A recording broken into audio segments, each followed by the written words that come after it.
Okay, so this seems like the hot thing to do, and I just decided to make this video on a whim. So, yeah, let's get started with ranking all of the characters in Xenoblade 2 based on how much I like them, or how much bad I think they are. So let's start with the bottom. I'm gonna include Torna in this because why not? I mean, most of these rankings probably don't change without Torna anyway, so it's not really that big of a deal. I mean, even then, Geon's not on here, and he's really the only one I think I'd change. Alright, so let's see. Who do we start with? Why is Kid Mikhail and Adult Mikhail different characters? Okay. Alright, let's start with the bad guys first. I mean, obviously, I don't think this one is like a surprise to anyone, but Jin and Malos are easily two of the best antagonists. I mean, they almost are protagonists. They're like protagonists turned to evil. They're like what you would do if like the standard Nomura Final Fantasy protagonist turned into a villain. Malos is. I don't know who I like more. I don't know who I like more. Um, Jin. Jin probably more than Malos. Jin probably more than Malos, even though David Melkin makes Malos super funny in the dub. I think honestly, if it was like I mean, I like his Japanese voice actor too, but like, I think if it was just because of some of the delivery on some of his lines and how it fits him so well in the English version, like how funny he is when he's raging, because he rages a lot. Like Malos baby rages about everything, so like. I think he would. I think it's like a Shulk situation where he would actually be a tier lower if his voice wasn't so good. Probably in both versions. Like, I think his voice acting really makes Malos better. So these two are up here.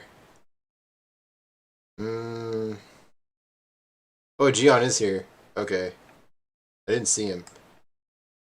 Gort. He serves his purpose in the story. I don't necessarily like him that much. We need like a tier that's lower than D, just so the characters that are. Can I add another row?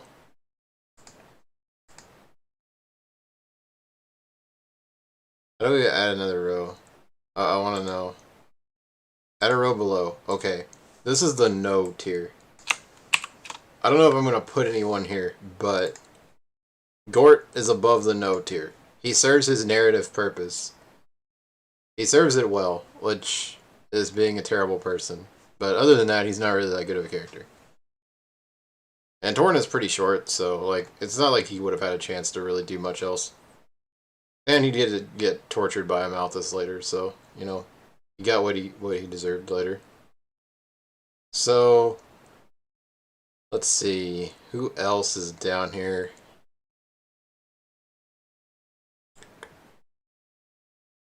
Let's see. Oh yeah, we're still doing the bad guys. Malthus. I want to put a Malthus in S tier as well, but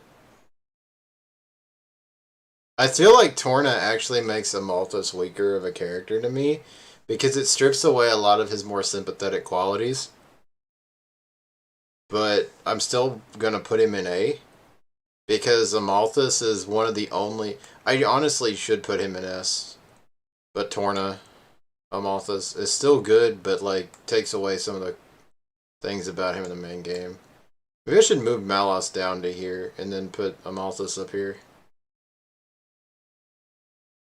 Because Amalthus is one of the only good handlings of faith in a video game that I've ever seen, and I've played a lot of JRPGs and RPGs and stuff, and I've seen like Crisis of Faith handled in some games, but Malos is really the only one that tackles the faith, the concept of the faith itself, and does it in a way that makes sense.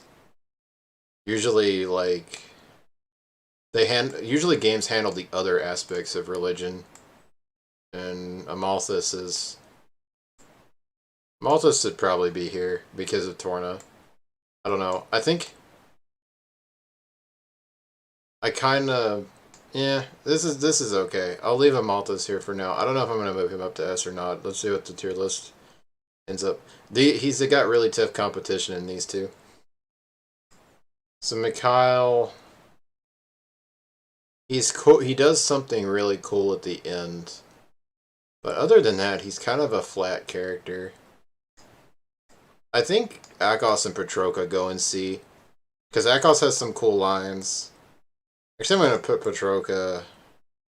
Because other than... I mean... No, she's not as bad as Gort. She can't be as bad as Gort. I think they have to go both and see. Like...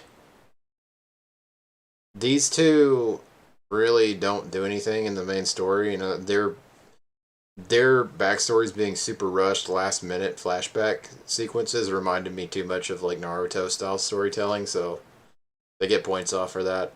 I like them, okay, but man, they just do nothing. And Petroka is lower than Akos because Akos is actually entertaining while he's on screen. Petroka is really annoying sometimes. She's funny sometimes when she gets super mad, but is that all the bad guys in the main game? Oh, Dougal. Dougal, you go down here, because, like, no, because he had the funny scene with Patrick. He made me laugh. I can't put him in no. Can't put him in no tier. I don't know, is anybody going to end up in no tier? I actually have no idea. Dromar goes in B. Dromark is, like, he gets points for having a cute nightcap, and his voice is cool, and he's really smart, and he's a really cool old guy. Or, he's not actually old, but he's really wise and really cool.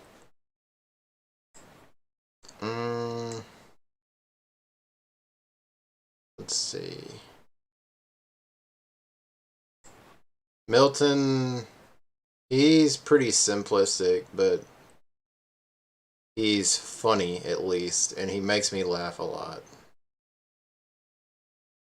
Milton goes here. We'll be kind to Milton. His backstory is really tragic, so like we'll put him here. Or I guess it's not his backstory. It's you know what happens, but so Milton will give him a little bit of we'll throw him a bone. He is really funny though, and he does have some emotional scenes in Torna with Mikhail, and he's also Mythra's little brother, so we can't like move him way down.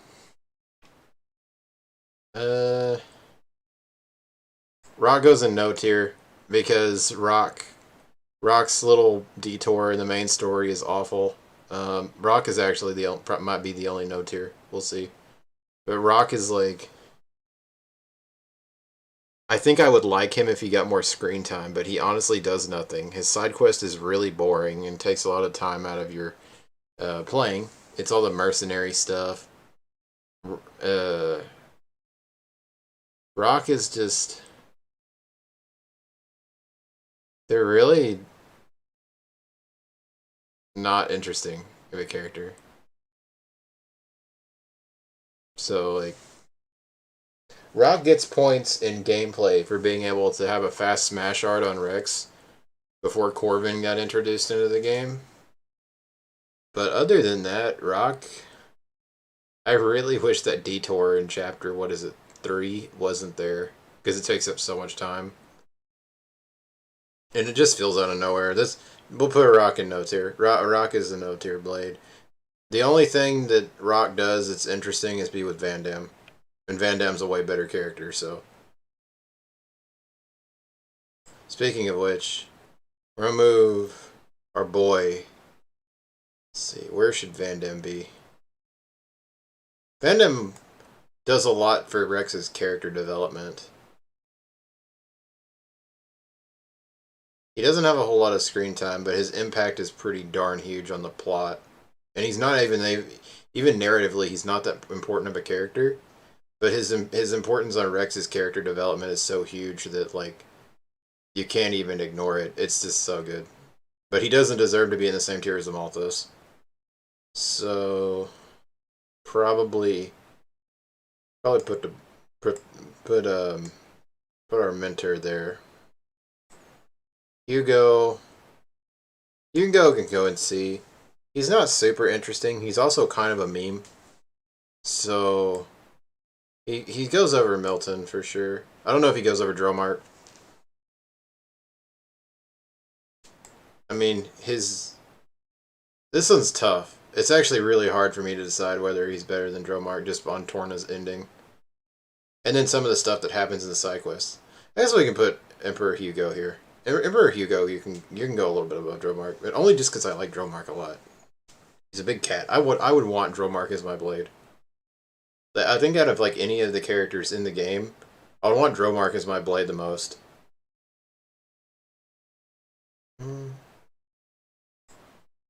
See, Adam goes up here. Adam's super cool character. He's the reason Mythra is the way she is in the long run. He's the reason why she has like independent thought, because he's such a good mentor. He's best dad ever. Yeah, Adam goes in S tier just because he's best dad, and Adam has a lot of really cool scenes in Torna. Let's go back to the main game for a little bit. Zeke. Ooh. I really need more tiers, actually. I think I'm going to put in another one. We'll put in... No, I don't want that here. Add a row below. Here. I'm going to move everything down. And then I might move people around a little bit. F. Okay.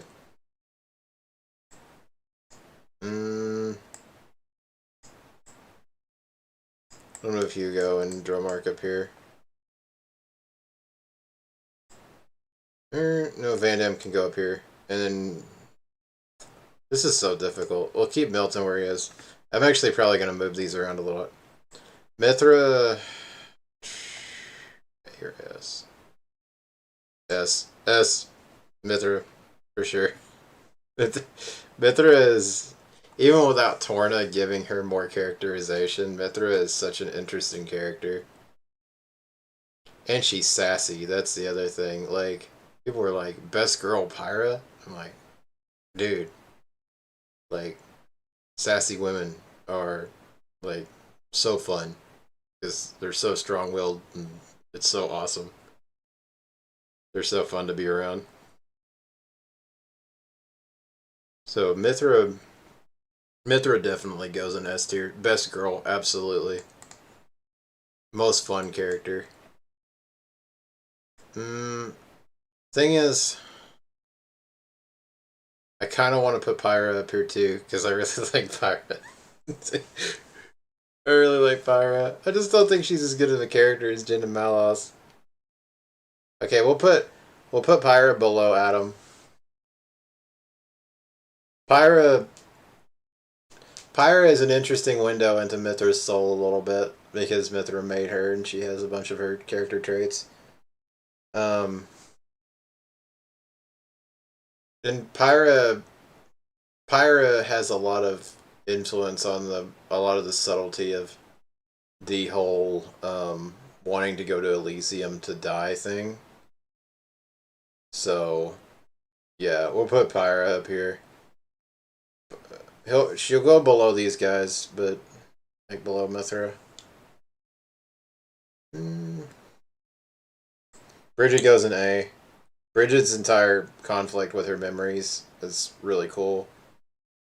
I really like that. Plus, she's got one of the best designs in the game. She's literally hot. She's on fire. Gotta put Morag up there too. Actually, no. Morag's gonna go in B. Morag is one of my favorite characters, but it's not based off of much. I do like her like little internal struggle over purpose, but it's not as cool as Bridget's. So Morag can go down here. No, not behind Van Damme. Go over here. Actually, I'll put Van Damme back here. This is okay. I think this is a better lineup.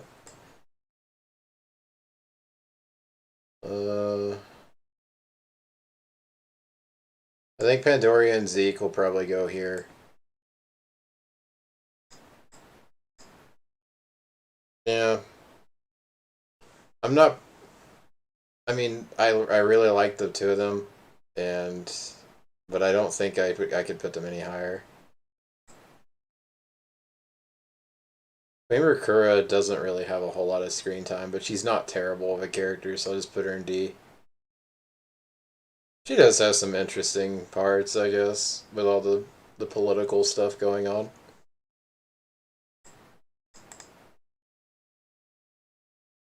Mm.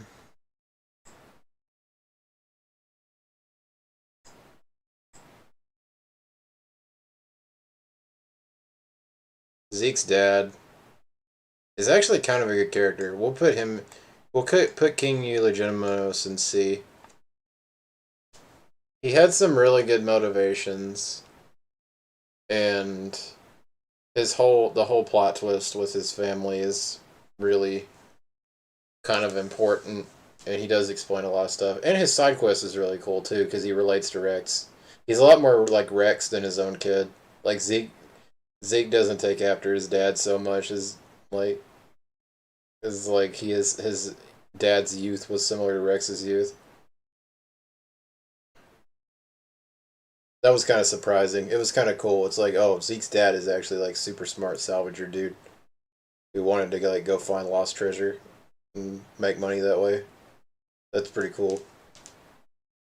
Like he wanted to strike out on his own. I guess Zeke did that too, but he did it in the way Rex did instead of the way Zeke did it. Where Zeke's kind of a party animal. It kind of like shows like how hardworking he is, which he's still like that as king, so I can determine and stuff like that. Whereas Zeke is kind of more all over the place. That was pretty neat to find out. Let's see. Cole. I'm not going to rank him and Minoth separately. So I just put Minoth in C. I don't think he really did enough for me still, even when with his expanded screen time. But he does link the plot together in a pretty cool way. Laura goes an A. She's... Let me think. Would I put Laura in A?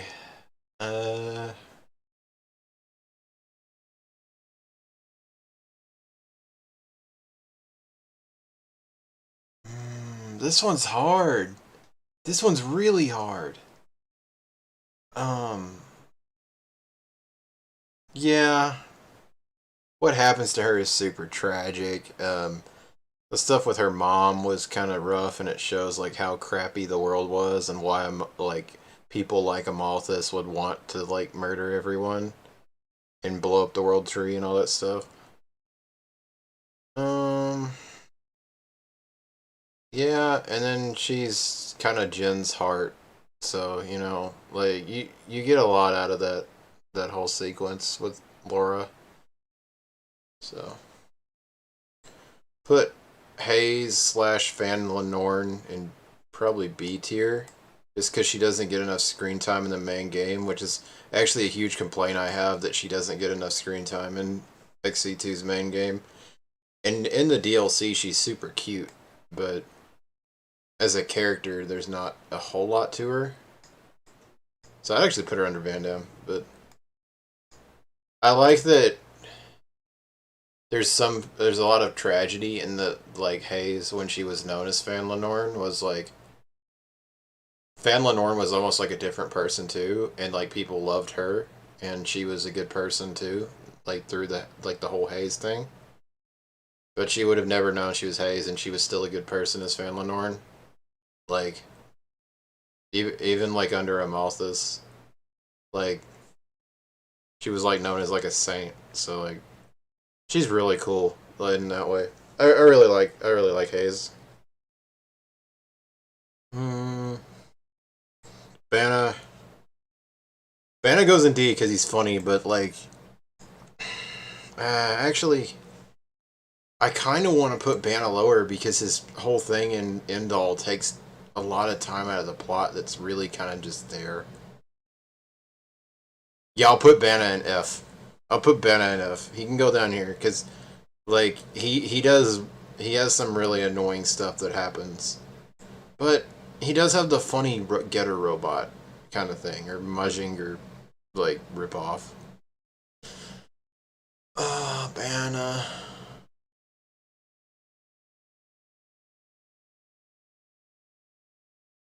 Banna can go here. He's funny enough to be here. Aegeon can go at the top of D because of the Torna stuff. If it wasn't for the Torna stuff, Aegeon would be enough. Grandpa. Zerda, where do you go? Zerda as a mentor figure is really cool, but I'm actually going to hold off on him. I really don't know where to put him. Poppy goes in S tier. Let's see. But does she go ahead or behind of Pyra? I think ahead. I think I liked Poppy more than I did Pyra. Poppy's whole character arc is so cool, and she has some of the saddest scenes in the game too. Poppy is like a good representation of the world going the exact same way it will always will, and like not knowing what to do against that. Like, that was really cool. Like, the feeling of hopelessness. I'm really glad Poppy was in the game. We'll put Tora in like B. I'll put him above Dromark. Tora's internal like struggles with all the stuff about following his dreams, his dad disappearing on him because of all the stuff that happened, and not being able to find him, thinking he was dead for a while, and then like building Poppy. And I mean, he's a horny little teenager, but I mean, whatever. Tora's like struggles to both get over it, like solve his problems with his past, finally get a friend, which took forever, and then become a driver. Is just it's pretty sympathetic. I like Tora a lot. Nia can go below Hayes. I mean, not Hayes, Laura. Because I like her stuff better than what Morag had, but not as much as Bridget. And I felt like the whole loving Rex thing kind of came out of thin air. Because of this, like, it's one of the few things in the game that doesn't have a lot of foreshadowing. And Spirit Crucible does kind of dump a lot of plot elements out of nowhere. Like Nia's thing isn't the only thing that gets dumped out of nowhere in that chapter, but Nia's backstory is really sad. I would probably put Nia in S if her backstory was given more time and more fleshed out, instead of a narration dump that isn't really fully explored. But her fear about exposing who she is and being in danger because of it, because she almost got killed a ton of times for it, and the fact that she latches onto Jin because he's one of the only people to help her, was pretty emotional. So Nia can go in A. She's not as good of a character, I think, as Amalthus. Bridget, the reason why Bridget is higher is because Bridget's issues are explored throughout the entire game, even from the point that she's introduced to the player. Bridget's arc is really well handled, and it doesn't really eat that much time out of what you're doing.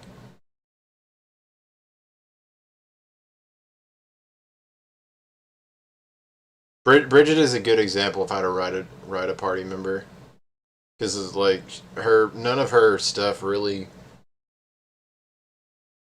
like, it doesn't get in the way of the main plot, but you understand why she's there and what she's fighting for, and that's really important. Bridget is how you do more with less. And then Amalthus is self-explanatory. Amalthus is, I mean, I want him to step on a Lego or something, but like he's still a really well-written character. It's like Kevin in Xenosaga, like where you just hate them, but they're a really good character, and the story wouldn't be the same without them. I'll probably put Grandpa. He goes behind Morag, but Azerta has some really cool stuff that he does, and the way he always worries about Rex and his whole relationship with Rex, especially like in the dream sequence where Rex is like being tormented by fake versions of his friends.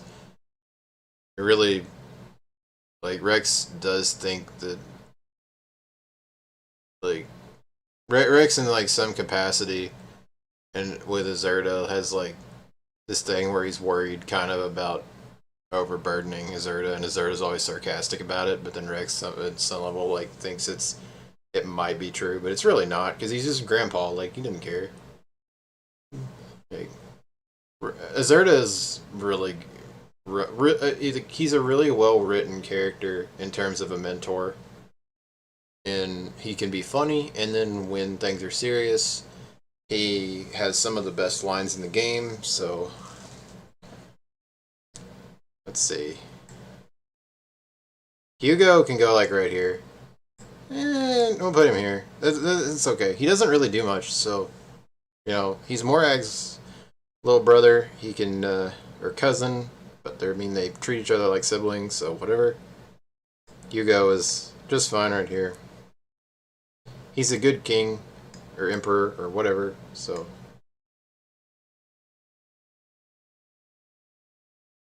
Oh yeah, I forgot Mikhail. Mikhail can go here. His stuff in Torna was really sad. His helping the party at the end of the game was really cool. So he gets a higher score than these two, for sure. And he's funny in some instances. Zetar goes like down here. He'll go above Gort. You can go above Gort, because he actually does stuff that relates to the plot, so. He does like stuff that's related to the greater plot as a whole, and you kind of understand where he's coming from, even though he's kind of a giant jerk. So, okay, so last character, you will notice who's missing, and this is the one that I think is gonna cause some arguments. I think Rex is actually the best character in the game. And the reason why I think Rex is the best character in the game is he's the perfect way that you pull off a supporting protagonist. If you played Final Fantasy XII, that is the exact opposite of what this game does, and it does everything absolutely wrong. Where Vaughn is like the absolute opposite of what you do with this, whereas Rex is what you do when you get everything right. So Rex, and I'm going to make an entire video on why I think Rex is the best character in the game later, but to explain it in short right now, he has some of the best character development of any RPG protagonist I've ever seen. It's done subtly, so it's not shoved in your face constantly. Even though he's an annoying kid at some parts, annoying naive kid at the beginning, he's only 16 and he's like been working on his own, because that's just how it has to be. Like, world's tough, gotta get out there, do salvaging, pay for your bills, and pay for his village's bills. He's a smart kid because he can obviously do math and stuff. So it's like, dude, like, get out there, do work. It's like,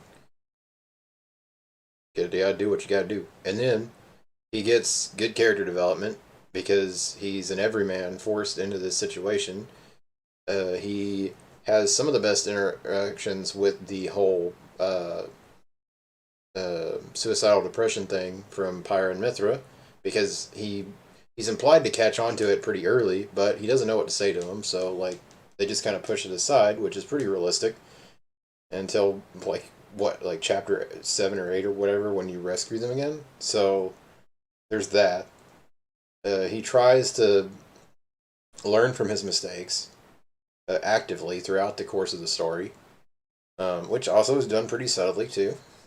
He has that really good moment of weakness that's written pretty well when Pyra and Mythra get captured.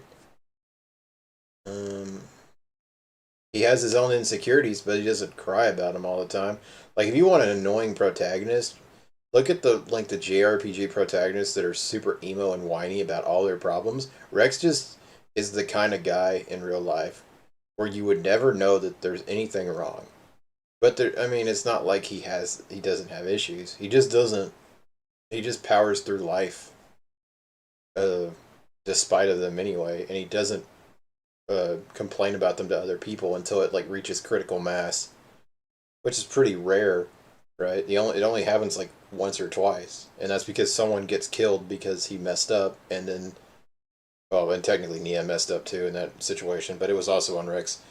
Uh, like, and then when uh, his girlfriend gets kidnapped, so like there's so few points in the game where Rex acts like an emo that I but he still has issues and they're all subtly done and then they all culminate in the last chapter like and then it's just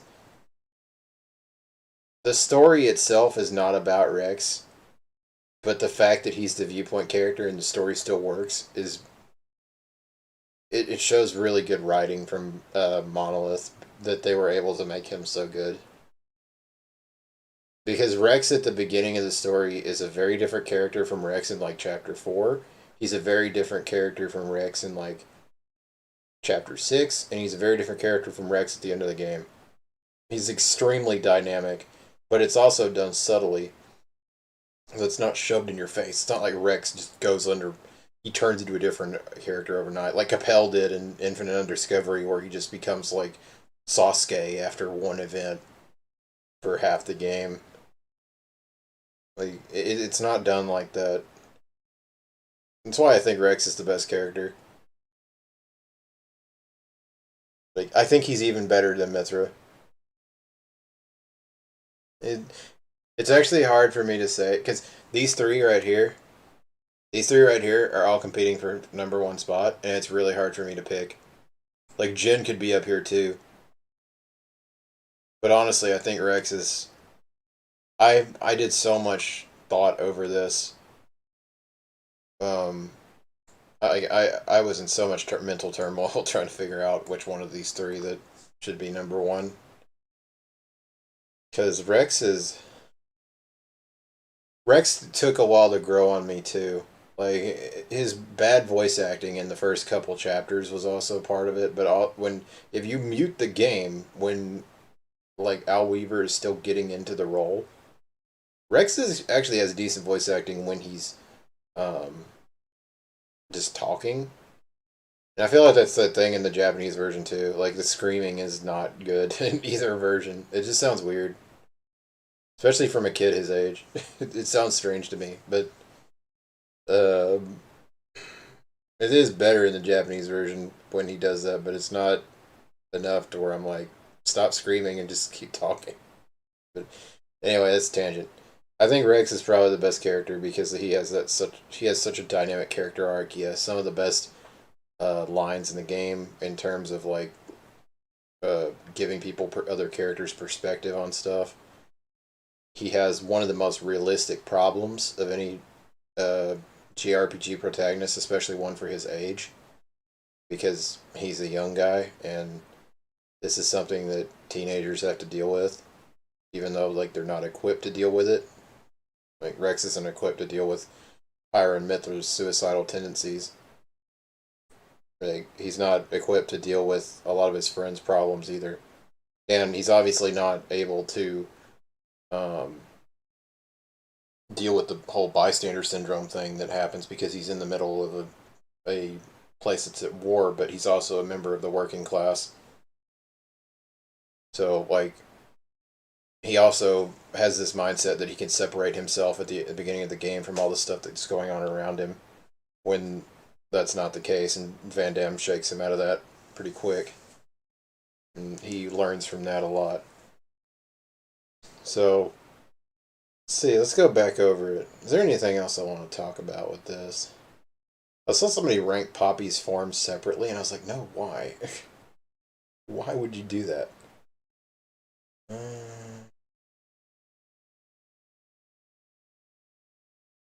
see. I think Dromark should go back here. As much as I like Dromark, I'm going to put him here. He is kind of one-dimensional. But he does have the same qualities to the plot that Zerda has. And then the fact that he's not, like, despite all his wisdom, he's not able to give the architect an answer at the end of the game was pretty cool. And then Rex is able to, so he serves his purpose in that way. Because the wise man of the one of the wise men of the party is not able to answer, but the kid is. Because Rex is matured enough to know what to tell the architect. That was a pretty good comparison, so I guess Dromark does serve his purpose in that way. I like where King Yu Legitimus is.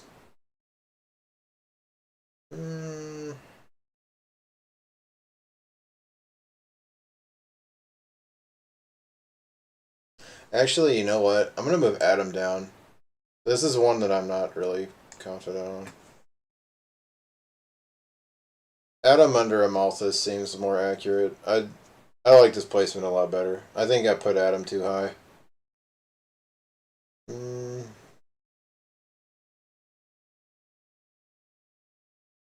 Yeah, the rest of them I'm okay with. Rock being in no tier is good. It's where they belong. That side quest and that detour from the main plot is so bad. And then they don't show up in cutscenes anymore after they've joined the party, even though they're apparently always there. I feel like Rock is cut content almost, because I feel like Rock is supposed to be there, but Rock never does anything and never shows up after the stuff where Rex awakens him.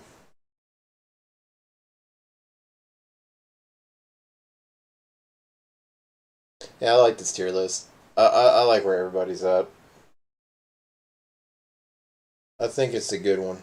This is probably my final tier list for this, unless I go back through it and change my mind. Considering I've played the game like 5 times through, probably, and then 100%ed it twice. Probably my final choices on where these people are. Mythra and Rex are probably 2 of my favorite characters in any video game ever.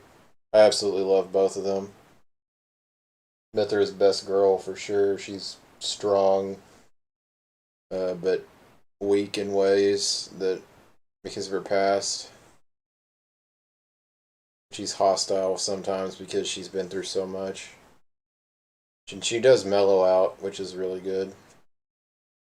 Mythra mellowing out later on was pretty neat. I don't like the way Mythra is portrayed in side quest content, but that's also because it's side quest content, and it tends to be pretty inconsistent. I kind of talked about that in my other video. I feel like they flanderize Mythra in side quest content a lot, where they just amplify a lot of her more basic traits, and it's not really it doesn't really represent her in the main story at all. And then, of course, in Tora, she's amazing, so there's that. And then Jin, obviously, is one of the better better antagonists.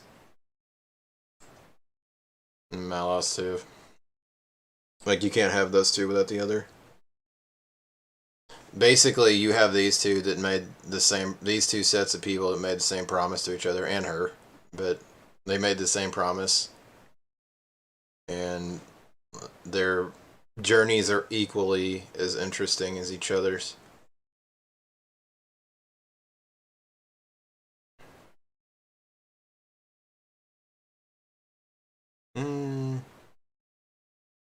I'll put Bana above Rikura. Just because he has more plot relevance.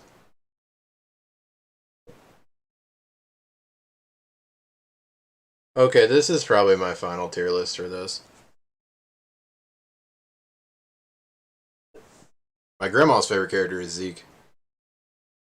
Just a bit of trivia there. My grandma likes Zeke a lot. If this was her tier list, she'd put him in S. I think if she had to do it like a tier list of the entire series, she'd put like Mythra or not or no. I think if my grandma had to do a tier list, I think she would put Ricky, Zeke, and Mythra in S tier. It's just not bad. It's not a bad S tier, honestly. I like Zeke too. You know, he's just Zeke is pretty static and he's really funny, but I feel like he's less moving of a character emotionally than Morag is. So he goes down there, and they're both, I think, in my opinion, worse than Bridget in that regard. I think Bridget is probably one of the most underrated characters in the entire game. It also helps that Bridget is super OP. I didn't consider any of that. I love Bridget a lot. I wish she had like a figure or something. I wish a lot of more of these characters had figures. I couldn't afford. Actually, my order got canceled on the Pyra and Mythra ones. But anyway, enough of that. This is my final tier list for Xenoblade 2. There's not really much more I want to talk about where the placements are. Um, I did kind of like slot some in here without really talking about them. I feel like the reason why Zeke is so low compared to Morag and Bridget is because all of his stuff gets dumped in the Spirit Crucible Alphas instead of being actually dynamically introduced to the player. Although he does have this stuff first with his dad before that happens, so he does get a little bit of a boost from that because that stuff was pretty moving and it's pretty emotional. Minoth is here because Minoth is still kind of a non-actor in the story until he gives the dagger to Mythra. I mean, to Pyra. And even though he's really cool and swagger in Torna, like, he just still doesn't do much. He's not present that much during the last couple cutscenes either. And Milton is a really cool kid. He has a lot of emotional scenes. He's really sad. He made me cry a bunch. And Hugo. Yeah, I'll keep Hugo where he is. Hugo is. Um, Hugo's super honorable. He really tries his best. I like Hugo a lot. His side quest content stuff in Torna is really sweet. And then obviously he dies for Adam, so. And then Amalthus. This guy is so hateable, but I understand where he's coming from, unfortunately. Like, I think everybody does, because I feel like everybody reaches that point in their life at some point. But his was a lot worse, because he's, like, involved in, like, a ton of wars and stuff, and he's, like, what, 500 years old or more? And he had to watch all that stuff unfold. Like, you hate him and know that what he's doing is wrong, but you also know how he came to the point that he's at, and it's extremely easy to understand how he um, did what he did. And his stuff is, and I mean, it's pretty obvious he's suspicious at the beginning, like when you first meet him, but you don't realize the depth of how crazy this guy is until later in the game. But it's all introduced pretty naturally, and his character arc is pretty good, and his death is really good too. He has like one of the better deaths in an RPG, I think, because you don't feel good for beating him after, even though like, I mean, you kind of do because it's kind of good, but then he also takes Jin with him, and then um, he's crying for his mom. It's like, uh, it's like that his fight is the one that I think hammers home the fact that all rest. It's like you need to ask the everyone except Rex needs to know because Rex already knows. He's already figured it out. Why all rest is the way it is.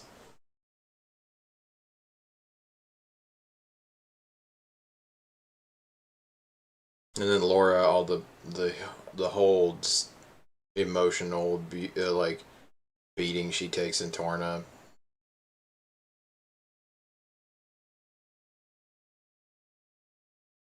Van Damme is as high as he is because he makes Rex give up his extremely naive worldview.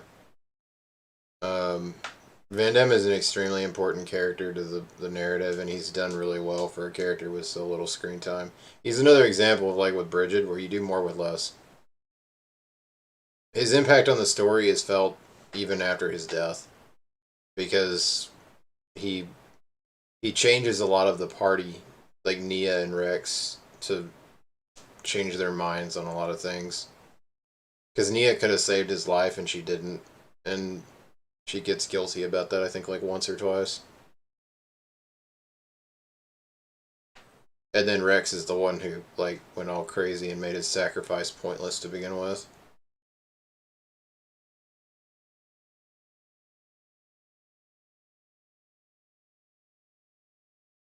Yeah, this is my tier list. This is all the stuff I wanted to talk about with these characters. I thought I'd do this for fun. I love most of this cast, no matter where I put them at. So play this game, please. Like, please play this game. It's so good. I love it. You should definitely play it. If you get hooked on it, it will eat like 500 hours. Trust me. It's so much fun. With that, I'm going to take off. So I will see you guys later and have